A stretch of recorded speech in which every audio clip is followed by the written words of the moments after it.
Hello my friends, look at the question number 95. It is a geographic question और CDS का था ये.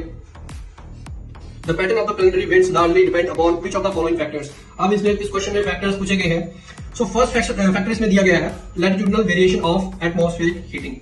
So basically ये जो फैक्टर है बहुत इंपॉर्टेंट हो जाता है आपका प्लैनेटरी विंड में, क्योंकि इस फैक्टर की वजह से क्या होता है, जब सूरज की पोजीशन, जो सन की पोजीशन है वो ऊपर नीचे ऑसिलेट करती है. जब समर जो सोलिस्टिस होता है या विंटर सोलिस्टिस होता है तो आपका जो है वो 23.5 नॉर्थ एंड साउथ की तरफ मूव करता है सन, तो उसकी वजह से भी आपका ये पैटर्न प्लैनेटरी विंड चेंज होती है.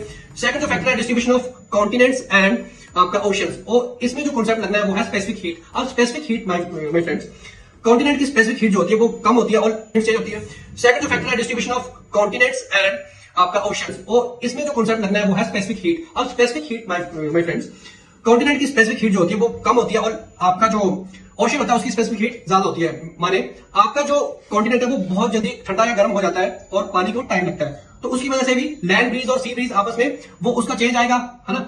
नेक्स्ट आपका द रोटेशन ऑफ अर्थ. अब रोटेशन ऑफ अर्थ की वजह से आपका बेसिकली ये जो है वो कोरियोलिस फोर्स पैदा करेगा और कोरियोलिस फोर्स से आपका जो है वो डिफ्लेक्शन देखने को मिलेगा. जैसे आपका नॉर्थ हेमिस्फीयर में विंड जो है वो राइट डायरेक्शन में मूव करती है और साउथ हेमिस्फीयर में लेफ्ट में. सो दैट्स द क्वेश्चन, और तीनों के तीनों इसमें D option is the correct option, 1 2 3 is the correct. तीनों के तीनों फैक्टर जो है वो इस पे डिपेंडेंट है.